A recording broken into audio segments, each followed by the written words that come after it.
Well, the national media is echoing similar sentiments that they did last year. Not quite as much, but ESPN released a poll of NBA executives, scouts, coaches, and surprise, surprise, the Warriors are being slandered. Kylen Mills is with me. We're going to break down just how moronic these individuals are in their votes. We're going to talk about Jordan Poole a little bit. I think there's going to be great things coming from him. Kylen, you published a great story about Stephen Curry getting his number retired of Davidson. We're going to cover all that and so much more. This is Locked On Warriors. You are Locked On Warriors, your daily Golden State Warriors podcast. Part of the Locked On Podcast Network, your team every day.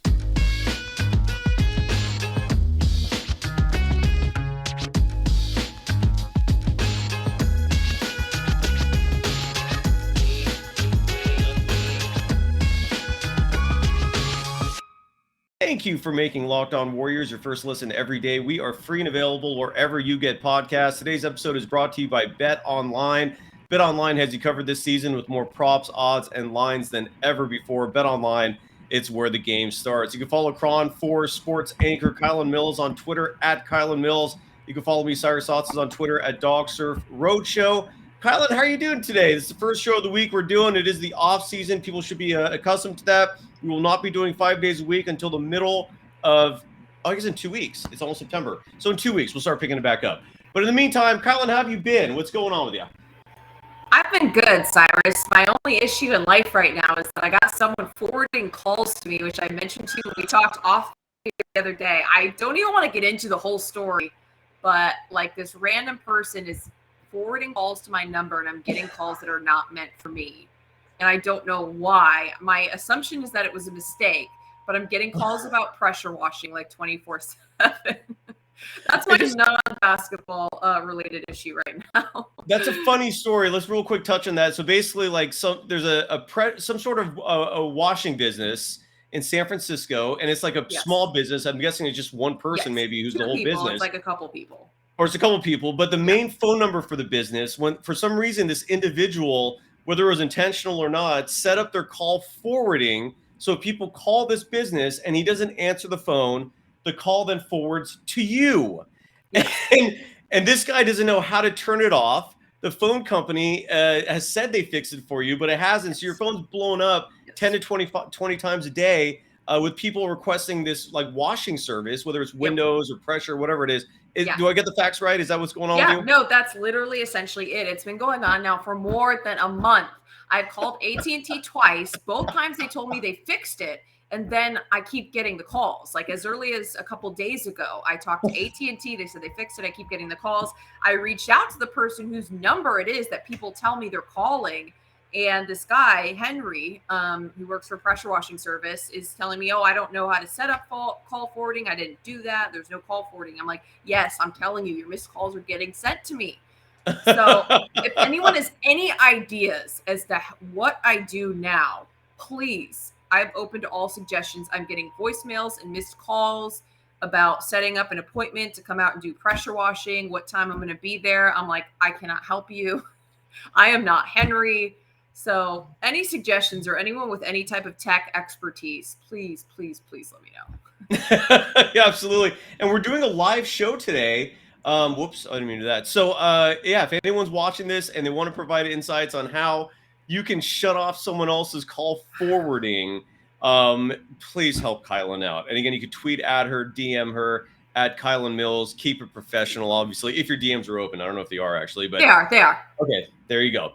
Well, what I want to start with for the show is this story that ESPN published. Tim Bontemps, who is a routine Warriors hater, I say that based on his predictions in the playoff last year. Like many people, he got it dead wrong, picking against the Golden State Warriors, who ended up winning the World Championship. So he wrote a story. Basically, it's where he basically just produces survey results, and the survey was of 15 NBA coaches, scouts, and executives, and he questioned them in terms of what they had to say about, who do they think the best player in the NBA is, who they think the MVP will be, who do they think will win conference and NBA Finals championships, and the results were a bit shocking to me. And we have to get into this. And by the way, I want to address this hater right away.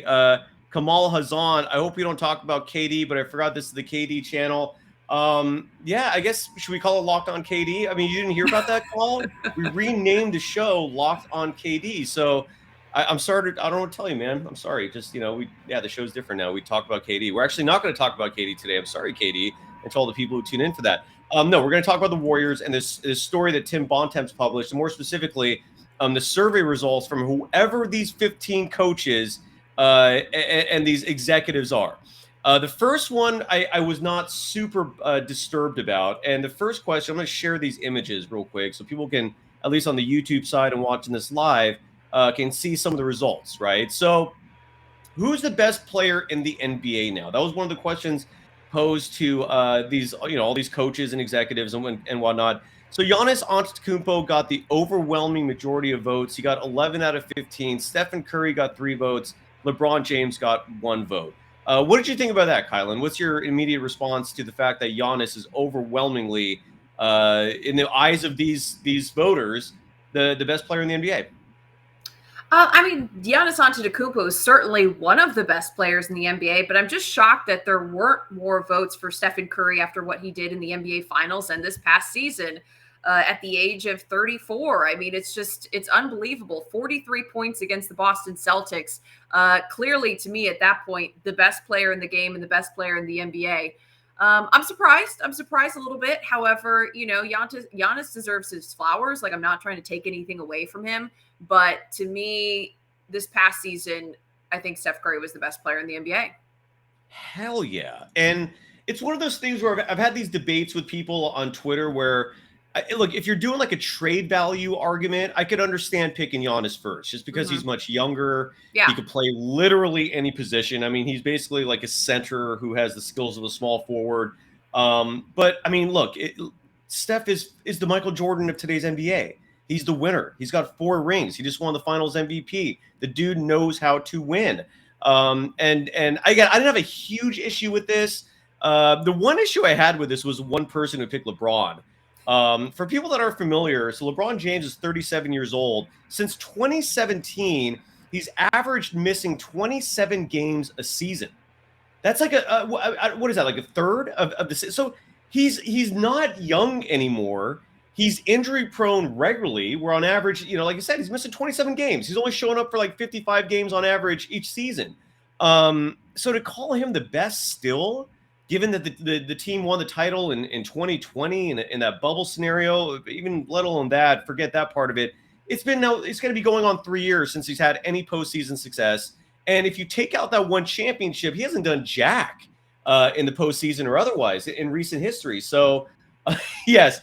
Anik Faisal, if I pronounced that correctly, I think you got it right. I'm guessing one of the 15 voters was either Darvin Ham or Rob Pelinka, and they gave LeBron that vote because it makes no sense otherwise. Am I talking crazy, Kylen? Your thoughts on that? No, you're not talking crazy, Cy. I want to get into the team rankings, though, because that's what's got me fired up. Love it. Well, there's a few other ones. So real quick, I'm going to ask you, if you were asked who was the best player in the NBA in 5 years, that was the second question asked, who would you say? Ooh, that's interesting.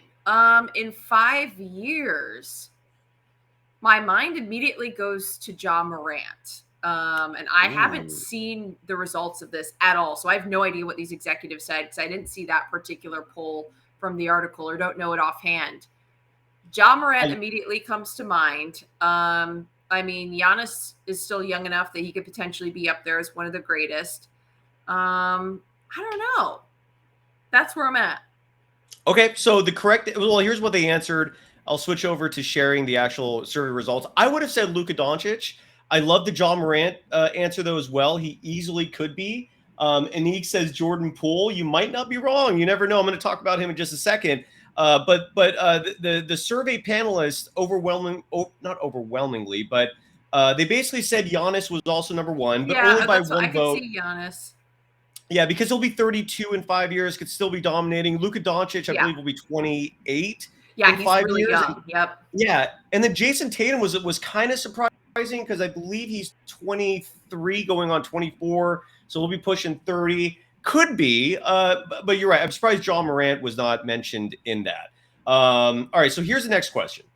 Who's going to be MVP this year? This in your eyes? the season MVP. Correct.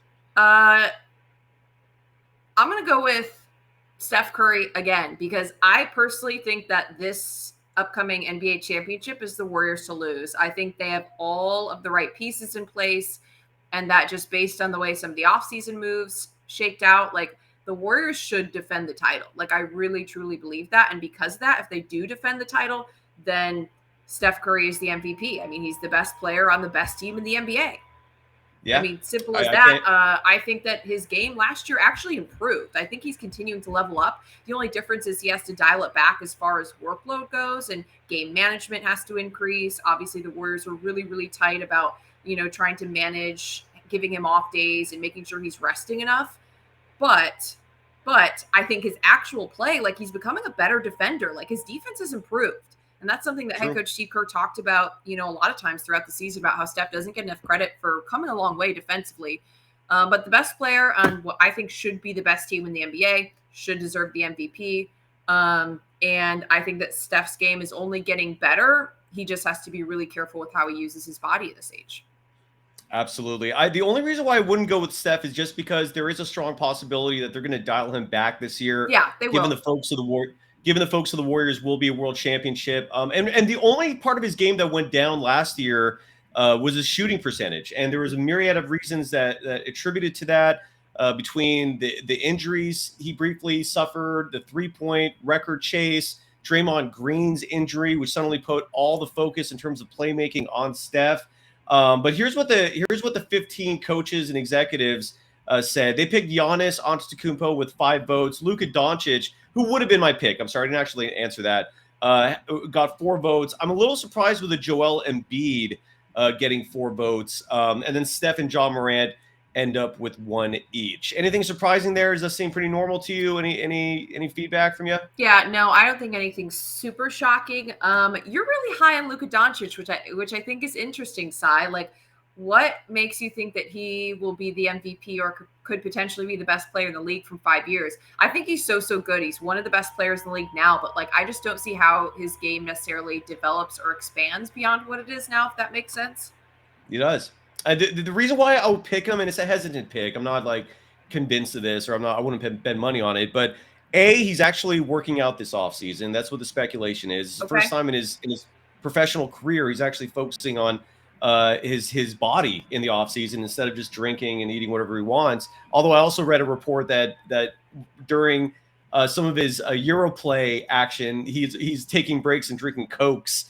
So I don't know how serious he's taking it. But also the other reason why I pick him is because he's really the only major offensive threat on the Mavericks next year. So I could see him piling up a ton of points, a ton of stats, given he's a sole focus. This doesn't mean that he's the best player, but I just think that because like he's really the one guy.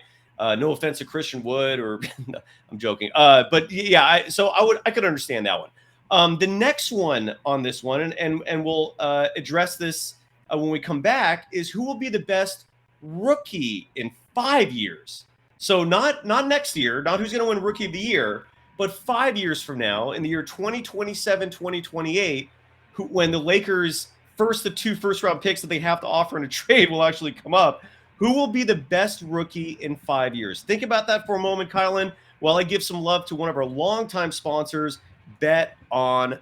BetOnline.net is your number one source for all your pro and college football betting needs and sports info this season. College football is almost back, and the NFL is right behind it. You can find all the latest football league developments, game matchups, news, and podcasts, including this year's opening week's games. While we're talking about betting real quick, this is a Warriors show. But what are your thoughts, Kylen? You cover all the sports, on Jimmy Garoppolo redoing his deal to essentially be Trey Lance's backup. I don't think that sends a positive message for Trey Lance's development. What are your thoughts on that? I agree. So actually, my husband and I got in kind of an argument about this last night. He thinks it makes perfect sense and it's great, and it'll only help the 49ers because they have someone waiting in the wings should Trey Lance get hurt, which is a big concern, especially with there being some questions in the offensive line, or should Trey just not play well? to me, Right. like I could see this potentially being a move that undermines Trey Lance, and it only adds more pressure to a second-year quarterback who already has so much pressure on him. Like, hey, you have a bad week. What's to say we don't throw back in Jimmy Garoppolo? Because Trey Lance, being a second year and really his first year getting significant playing time, being thrown into that starting role, he's going to have ups and downs. But then, there becomes a lot of pressure during those down weeks. Like, let's say the 49ers come out and lose to the Bears week 1 and Trey Lance plays like crap. Do you see Jimmy Garoppolo the next week? I mean, it's like, I don't know. I just feel like it kind of undermines Trey Lance's ability to run this team because Jimmy has been the guy who's in charge or run this offense for the last several seasons. The players around him already look up to him, and now you still have him there hanging around. Like, I feel like it's kind of a weird dynamic. And then the added, like I said, I just feel like added pressure as to like why at any point in time, if Trey Lance is playing poorly, should they not put in Jimmy Garoppolo? Like, I get that Jimmy Garoppolo, I personally don't think is a great quarterback. He's average to above average. Like, I don't think he's terrible, but he played well enough to get the 49ers to a Super Bowl and to an NFC championship. So let's say Trey Lance is really struggling. Like, what's to stop the 49ers from throwing Jimmy Garoppolo back into the mix? And I just think that just adds a layer of pressure. And Trey Lance already has a lot on his shoulders. I 100% agree with you. I just do not think this sends a good message. If Trey Lance is really the guy, you're not bringing back last year's starter as the backup, especially as someone who is clearly starting QB caliber like Jimmy Garoppolo. It just doesn't send a good message. And you're right, Trey Lance is now looking over his shoulder constantly, even though he sent out some sort of social media post endorsing it. Point being, whatever your feelings are, you could bet on it by just going to BetOnline. It's the fastest and easiest way to check on all your favorite sports and events. Head to the website today or use your mobile device to learn more about the trends in action. BetOnline. It's where the game starts. You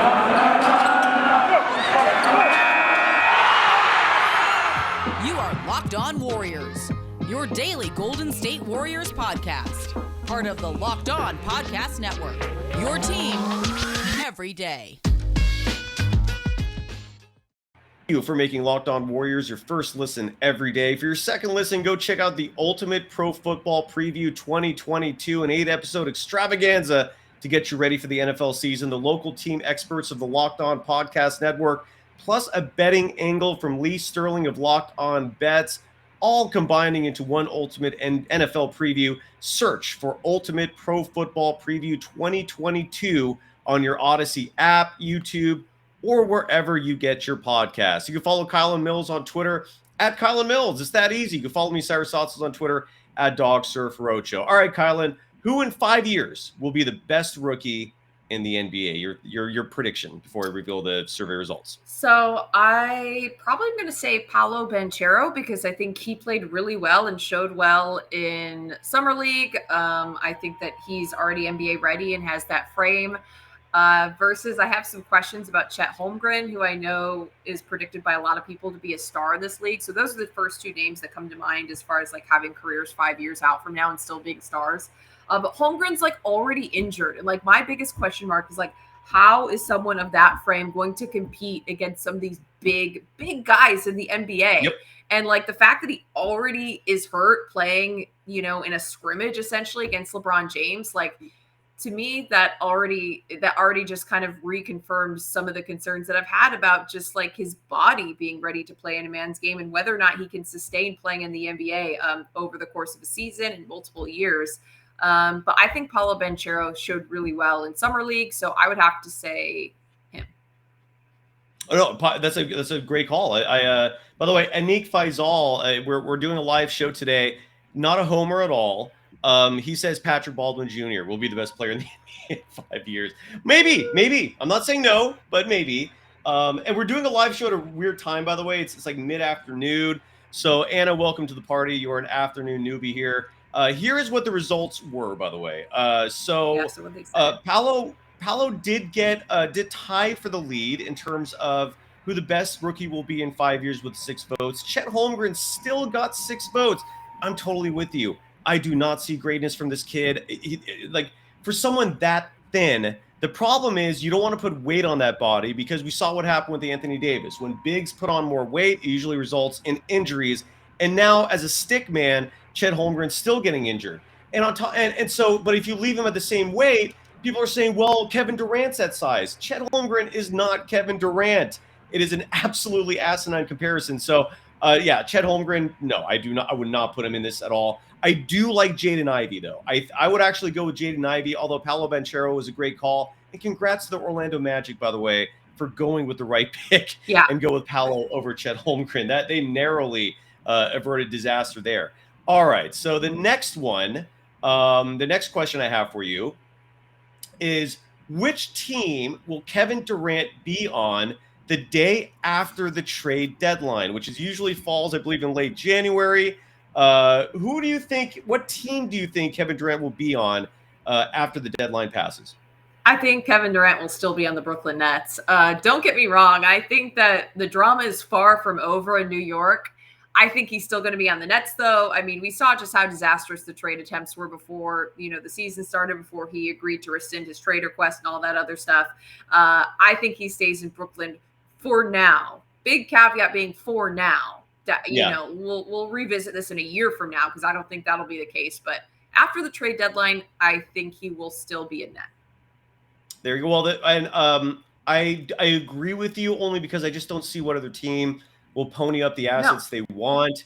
That's going to be just absolute S-bomb show in Brooklyn. That team is not doing a thing this year. By the way, the survey results showed Brooklyn Nets with 13 votes and the Phoenix Suns and Boston Celtics getting 1 vote each. All right, so the next question. Which team will Donovan Mitchell be on the day after the trade deadline? Your thoughts, your guess. I don't know. I'd say maybe the Jazz or the Knicks, I guess. Okay. The Jazz's current team, the Knicks, the one team he seems to be connected with time and time and again. Exactly. I was going to say, if the Jazz were to make that move and end up wanting draft picks or trying to build up that stock, then it seems like the Knicks are, like you said, the place where he has connections and the ability to give up the assets that the Jazz would want. Absolutely. And again, 14 of the 15 voters, comprised of NBA coaches, executives, and scouts, think that Donovan Mitchell will be traded to the New York Knicks. The survey was conducted prior to the Knicks and R.J. Barrett finalizing a contract extension. R.J. Barrett, by the way, to me, is so overrated. He hasn't done a thing in this game yet people are giving him extensions. The Knicks are hesitating on trading him. That is just ridiculous. He has not shown to me at all that he's going to be a star in this game. I want to quickly see if anyone in the chat has said anything. Okay, so nothing yet in terms of relevance. What we're talking about. Oh, hey now, puppy. All right, let me ask you this question. Which team had the best offseason? Which team had the best offseason? And I love that you did not get a chance to preview this, because we're getting your genuine, spontaneous reactions. I know. I don't know. Maybe the Celtics? I think the Celtics, because they added quality. They added good role players. Absolutely. If that makes sense. It does make sense. Malcolm Brogdon was added to solve the point guard hole. Danilo Gallinari was added to solve the lack of depth in the wing position, especially offensively, although Gallinari did tear his meniscus while playing overseas. So it's unknown when he's going to come back. That could have been much worse. It looked awful. I don't know if you saw that injury. But the Celtics, they get 6 votes. The 76ers got 2 votes. The Jazz got 2 votes. The Atlanta Hawks with the DeJounte Murray trade get a vote. The Clippers get a vote. The Knicks, Kings, and Wizards each get a vote. That's a weird one, the Wizards. That doesn't make much sense. But anyway, so that's what they say there. Next question for you, Kylen Mills. In your opinion, which team had the worst offseason?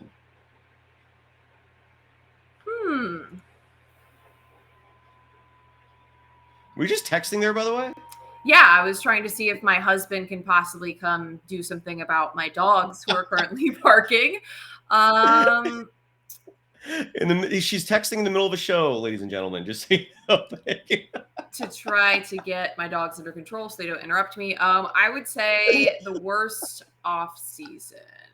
Yeah. Either maybe the Hornets because of the whole James situation, Brago, or I don't know. Maybe the Mavericks. Ooh, that's a great one. Energy Manifest, by the way, said the Celtics agreed with you, had the best offseason. And Neek says the Lakers had the worst offseason. Now, in terms of NBA execs, scouts, and coaches for the worst offseason. What's up? I said, I mean, Dallas lost Brunson in the offseason, so their second best player. No, you're absolutely right. I feel like that's immediately just where my mind went, but I don't know who else is out. No, you're 100% right. They lost their second best player. They added Christian Wood and who's the other center that used to play for the Warriors? I'm totally blanking on his name. 7'2", played for the Suns last year. Why am I having an old man brain fart right now? Wait, what? Can you help me out here? Wait, what? Who are you? Who? The Mavericks added the JaVale McGee. JaVale McGee, are you talking about? They gave him a lot. Yeah, they gave him a lot of money. They did. And the weird thing is Christian Wood is in a contract year, but you just went ahead and also added JaVale McGee. Right. They both play the same position. I don't know how that's going to work out. You lost your second best player in Jalen Brunson. I'm totally with you. The Mavericks easily had the worst offseason. I think the Hornets got the second most votes, largely because Kenny Atkinson changed his mind on going there to be the head coach. Yeah, and then also that's huge. I forgot about that. Huge, yeah. And what's his name? I'm forgetting his name too. I'm just having a bad day with names, I guess. Who got arrested for the felony assault? And he was one of their best players last year. I'm totally brain farting on his name. You're talking about Miles Bridges? Miles Bridges. Miles Bridges got charged with felony domestic violence. And that's going to be potentially huge trouble for him. So who knows what's going to happen there? I think he's still a free agent, a restricted free agent at that. So the Hornets did have a bad offseason. The Brooklyn Nets get 2 votes for obvious reasons. The Nuggets get a vote. That's kind of weird for a bad offseason. The Lakers, the Timberwolves, who I would have put second, giving up that many assets for to get a 30-year-old center is just ridiculous. I don't see how that's a win. I don't know why the Trailblazers are in here, though. They actually added Gary Payton II. They re-signed Anthony Simons. I don't know why they got a vote. All right, so continuing on, we're almost there to the end. What was the most surprising move to you this offseason? Oh, easily Rudy Gobert to the Timberwolves. Like, easily. Absolutely. I mean, that was a blockbuster, and the contract they offered him, holy crap. Like that, yeah, that's it for me. Great call, because he was the hands down number one vote getter. I totally agree. I think Minnesota absolutely gave up the farm for a player that did not deserve the farm. So Rudy Gobert gets 10 of 15 votes. James Harden taking a pay cut got 1 vote. DeJounte Murray to Atlanta. Russell Westbrook still being a Laker. Malcolm Brogdon to the Celtics. And no huge move among the elite contenders, each getting 1 vote. All right, here's my next question for you. Who wins? This is the big one. And this is the one that's going to get me riled up here. I think this is the last question of this whole survey. In your opinion, who will be the Eastern Conference champion? Who will be the Western Conference champion? And who is going to be the world champion in 2023? Okay, so I have seen this one, and this one is the most surprising to me, the survey results. For me, Eastern Conference, I actually am going to go with the fully healthy Bucks beating the Celtics this time around. But I think it's Celtics-Bucks in the Eastern Conference Finals. In the West, I think it's going to be Clippers-Warriors, with the Warriors winning the Western Conference Finals, and I think the Warriors win it all. Agreed. I wholeheartedly agree with you. I'm so confident now in the Warriors repeating as world's champions. I'm sorry. It's not even funny. So here is what these 15 NBA execs, scouts, and coaches had to say. And it is mind-boggling to me. For the Eastern Conference champion, no surprise here. 7 votes went to the Milwaukee Bucks. 7 votes went to the Boston Celtics. And 1 person picked the Miami Heat. The Miami Heat one's kind of weird, but okay. Whatever. It's going to be clear. It's almost certainly going to be a 2-dog race between the Bucks and the Celtics. Now for the West, and let me zoom in here for the people watching live or just watching on. Oh, I can't zoom in. Okay, never mind. The LA Clippers of 15 votes got over half the votes with 8. 8 out of 15 for the Clippers. a team whose head coach has never won more than 47 games in a regular season, a team whose best player has missed over a year because of a torn ACL. And newsflash, players, no matter who they are, don't just come back from that and rebound like they're the same player before in the first season. That just doesn't happen. Yet over half of these individuals who are voting picked the Clippers to win the Western Conference champions. They picked the Suns equally with the Warriors. 3 votes for the Suns, 3 votes for the Warriors. And then the Denver Nuggets get a vote. That means of the 15 people voting, 12 of the 15 thought the Warriors would not come out of the Western Conference. And then for the World Championship, 5 of the 15, the majority, picked the Clippers, at least the majority of all the teams. The Milwaukee Bucks and the Celtics each got 4 votes. The Warriors, a distant third, with 2 out of 15 votes from these NBA executives, scouts, and coaches who clearly don't know what they're talking about. Let me break down the Clippers for you first real quick here. All right, I have their depth chart sitting in front of me. And just to rehash exactly this team that a lot of people, the majority of NBA executives, scouts, and coaches surveyed by Tim Bontemps of ESPN, John Wall is their starting point guard. He didn't play at all last year. This guy has barely played for the last 5 years of his career. A lot of the success of the LA Clippers is predicated on a player in John Wall who's going to be turning 32 very soon. So he's not like he's a spring chicken either. They're basically counting on him to be like a star for this team. John Wall, and just to put it in perspective again, he did not play at all last year, at all. In 2021, he played 40 games total. Did okay, averaged 20 points a game. And then the year before that, played 32 games.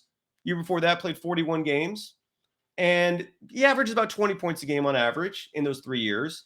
Has decent assist numbers, up in this anywhere from 6.9 to 9.6 assists per game. That's who you're counting on for your starting point guard. Paul George, injury prone. Kawhi Leonard, coming back from a torn ACL. Nicholas Batum, good, not great, good player. I'd say anyone from Jonathan Kuminga to Draymond Green to JaMychal Green can easily handle Nicholas Batum. Zubac, their starting center, is barely going to play when the Warriors play him. Robert Covington, overrated. Luke Kennard, he can shoot. He can't play defense at all. Reggie Jackson, yeah, he's actually all right. And then they got Norman Powell. My point is, I'm looking at this roster, and you're going to sit here and tell me this is better than the Warriors? A team whose head coach has never won more than 47 games in a regular season? A team that didn't even make the playoffs last year? Now, granted, they were missing a lot of their star players, but also all these names I mentioned were on the team. They didn't even make the playoffs. And you're going to sit here and tell me that they're the favorites? Oh, my God. The Phoenix Suns, by the way, just to break them down real quick. In terms of the very same team who lost to the Mavericks in the second round last year. Chris Paul turns, I believe, 38 this year. Mikal Bridges was eaten alive by Luka Doncic in the playoffs. Jay Crowder is grumpy, not even happy playing for this team. He's your starting power forward. Same with DeAndre Ayton, who's completely folded in the postseason because he was unhappy over his contract situation. You're counting on guys like that and Cameron Payne, Landry Shamet. That is the bulk of your team. The Phoenix Suns are going to rely on Damian Lee to actually play significant minutes for this team. Yet they got as many votes as the Warriors to come out of the Western Conference. And the Denver Nuggets, who majorly got 1 vote, they actually got a vote. Yes, Nikola Jokic is incredible, but you're relying on Jamal Murray. Same premise as Kawhi Leonard coming back from that torn ACL. You've got Michael Porter Jr., who's had back problems his entire life. Condavious Caldwell-Pope is going to be your starting shooting guard. Not off the bench, starting shooting guard. A DeAndre Jordan is now your backup center. They picked him over Boogie Cousins, who's actually doing a good job for him last year. My point is, these are the teams that these so-called experts picked to beat the Golden State Warriors in the West last year.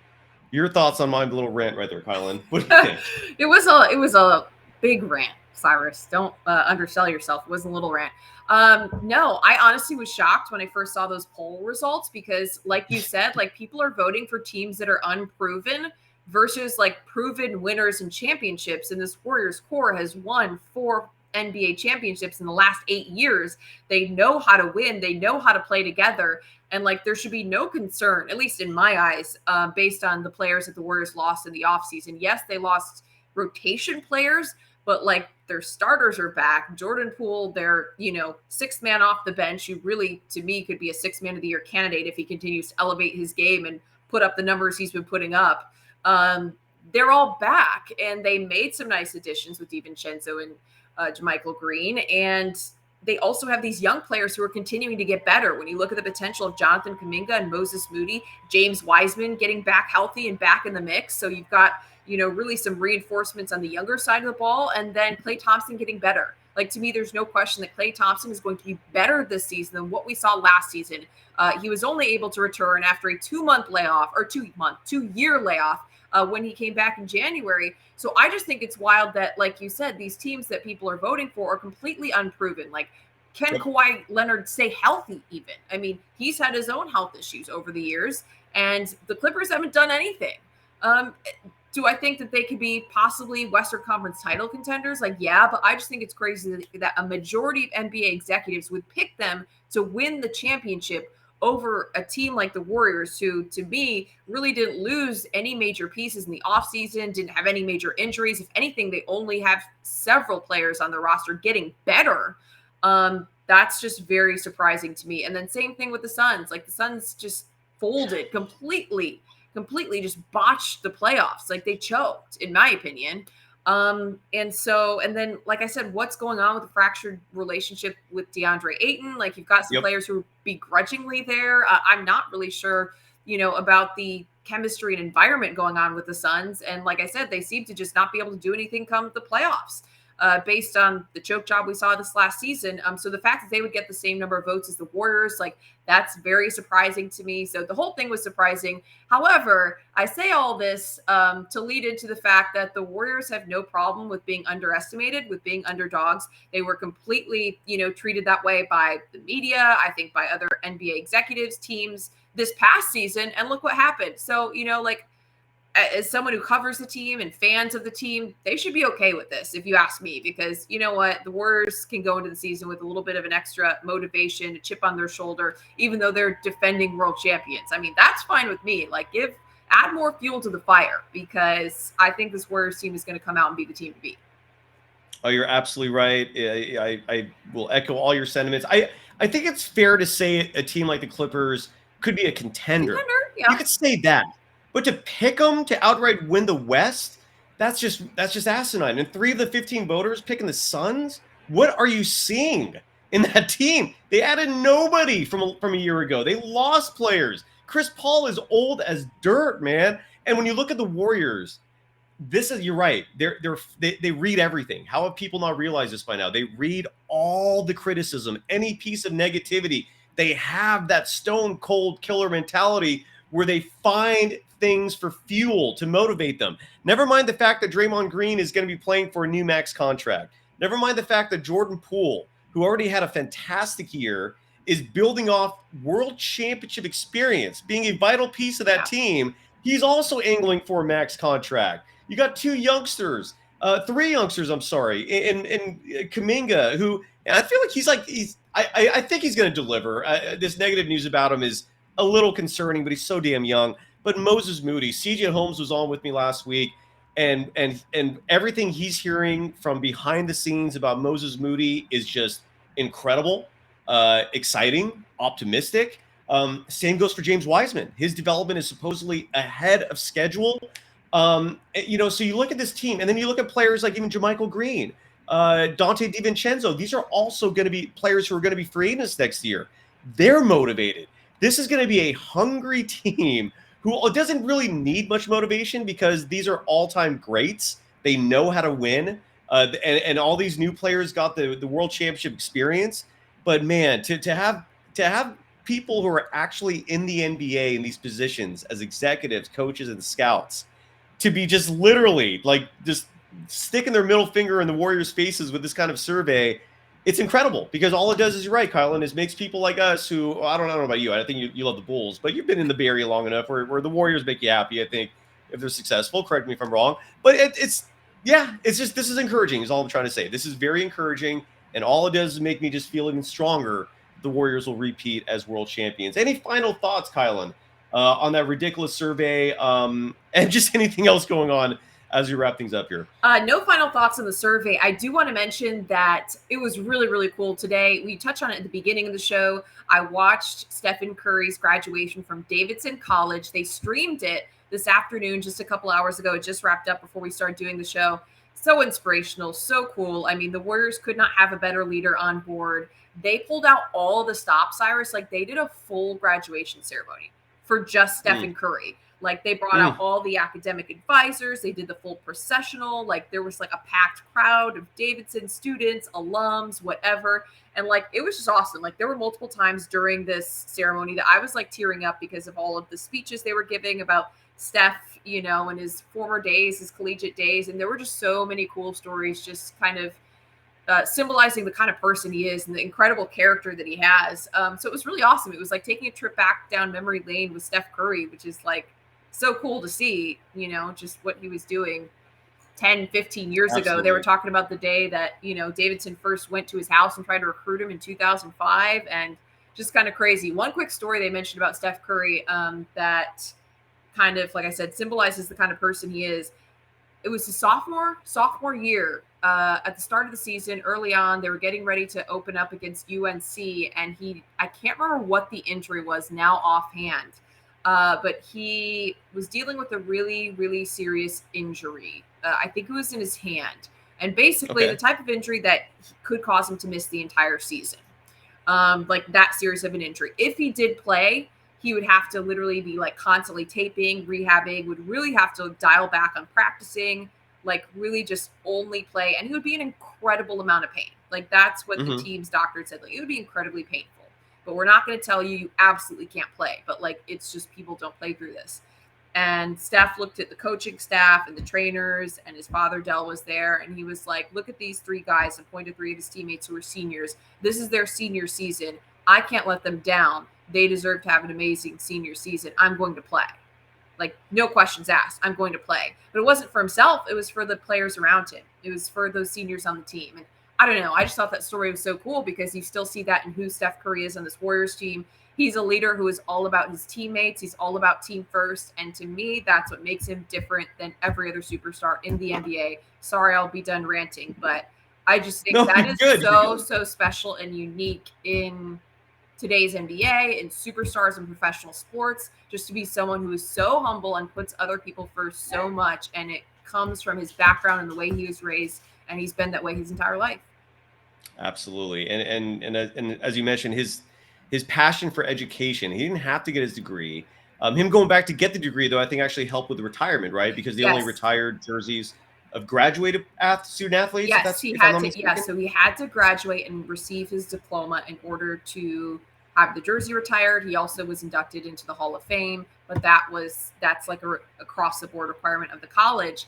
And they also talked a little bit during the ceremony just about like how kind of crazy it was that like during the season, he would be like up early in the morning, like before practice or, you know, before team obligations on Zoom calls to like go over stuff for school, writing assignments, you know, on planes or, you know, again, just like any little bit of time, spare time he had around the season and, you know, doing this thing, chasing an NBA championship.